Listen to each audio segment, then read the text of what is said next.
É isso aí, esse é o momento da Palavra de Deus. Porque o nosso objetivo aqui é envolver Manaus, o Amazonas, o Brasil e as nações com a mensagem do amor de Deus. Nós estamos falando sobre o Sermão da Montanha.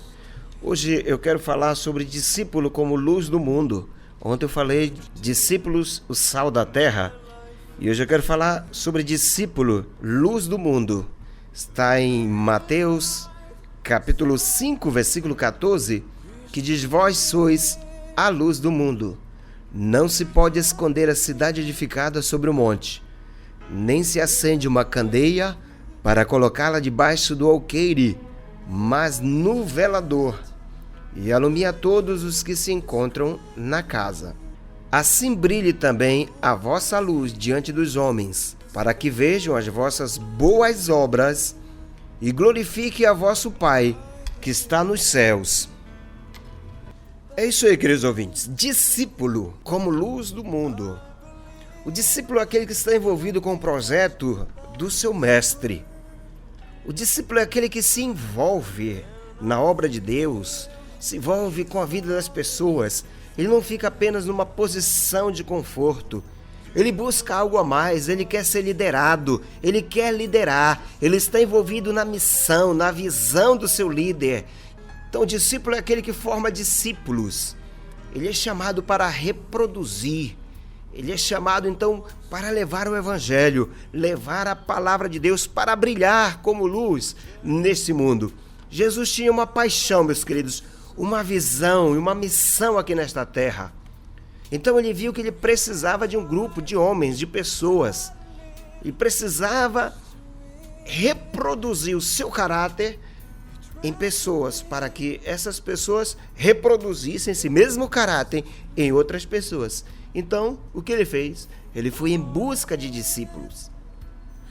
E nos discípulos, ele formou, modelou e passou a visão que ele tinha, aquela missão que movia a chama do seu coração.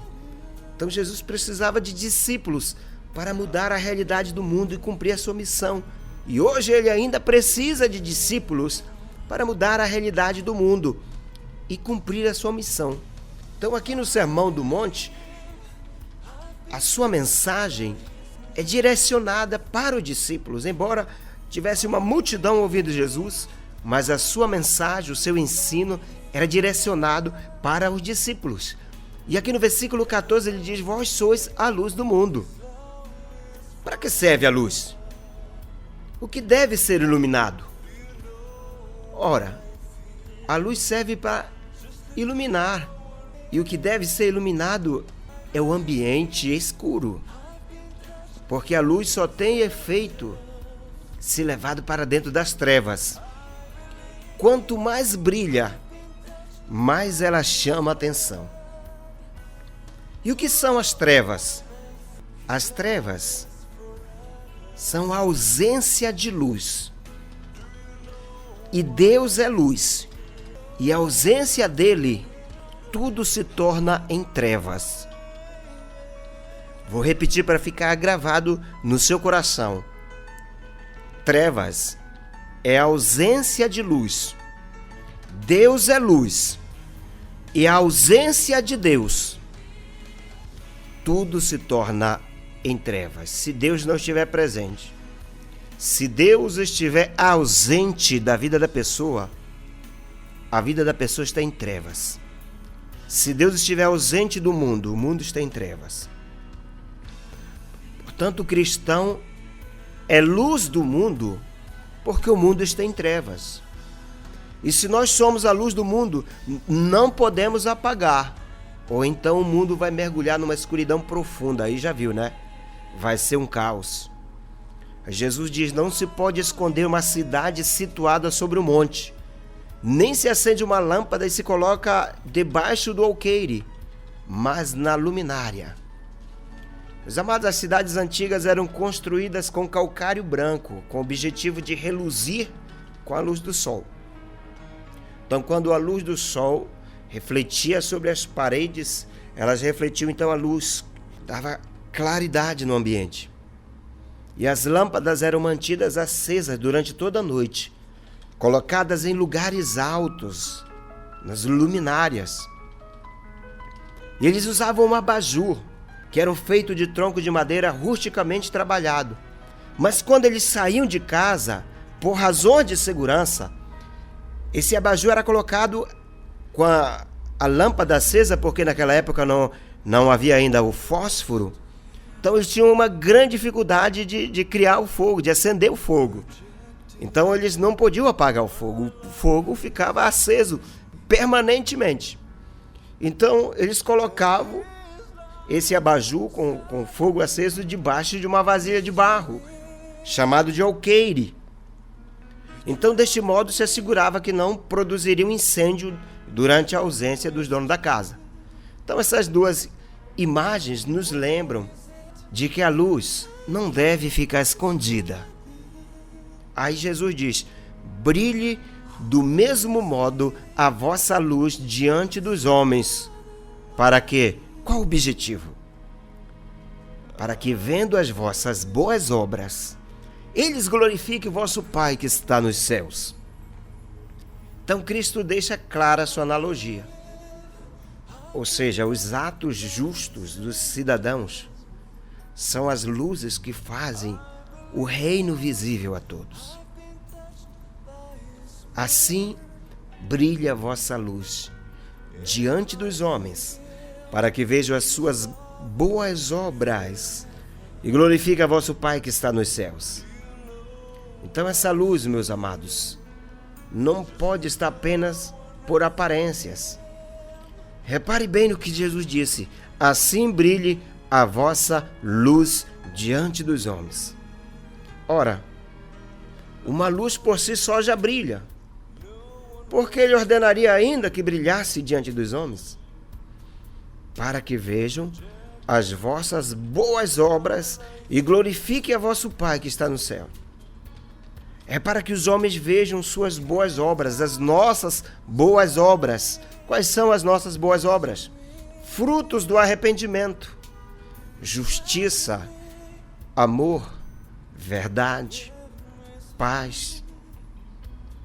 Então, se a luz fosse apenas por aparência, por beleza exterior, ou seja, o falar bonito, a estatura, o comportamento, seria somente o sino que retine, seria somente a aparência, seria somente o barulho.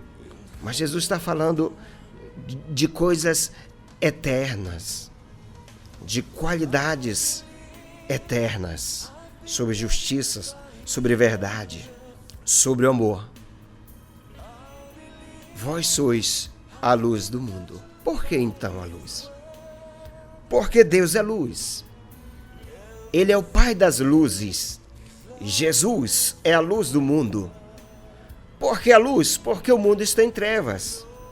O ser humano está mergulhado nas trevas do pecado, da superstição, da falsa religião, do crime. Apesar de conhecer e falar da luz da ciência e da civilização, o homem, por sua natureza, não sabe nada de si mesmo nem de Deus. Não sabe nada a respeito de santidade nem do céu. Por quê? Porque falta-lhes a luz. Jesus é a resplandecente estrela da manhã. Jesus é o sol da justiça. Ele conhece o que está em trevas e com ele mora a luz. Ele é a luz para iluminar as nações. Cristo é a luz que revela o pecado. Jesus é a luz do mundo. Quem o segue não andará em trevas, mas terá a luz da vida. O cristão também é luz do mundo, pois ele tem que iluminar o caminho da verdade para os que estão em trevas. Do que adiantaria uma luz acesa sob a luz do dia? Não faria muita diferença, não é verdade? Porque a luz faz diferença nas trevas. Então, o significado de ser luz do mundo é justamente porque o mundo está em trevas. E o cristão tem que brilhar, principalmente lá fora. Principalmente lá nas trevas. Isaías 60, versículo 1 e 2 diz: dispõe-te e resplandece, porque vem a tua luz e a glória do Senhor nasce sobre ti.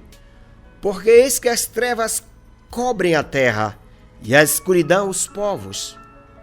Mas sobre ti aparece resplandecente o Senhor, e a sua glória se vê sobre ti. Aqui esse texto ele fala a respeito de separação. Separação entre luz e trevas.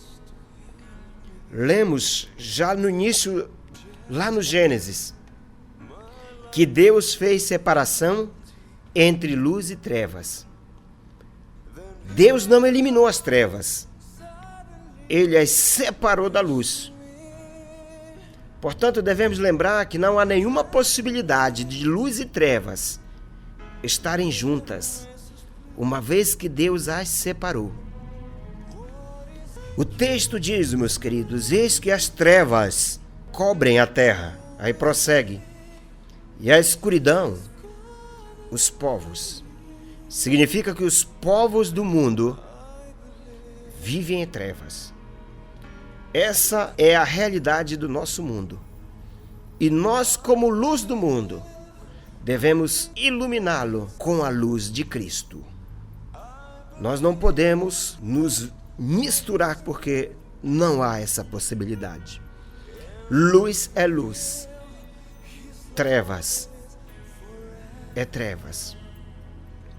E quanto mais a luz brilha, mais ela chama a atenção. Então vamos brilhar nesse mundo de trevas. Vamos chamar a atenção de que Deus está em nós, de que Deus está na igreja e que através da igreja vidas são transformadas.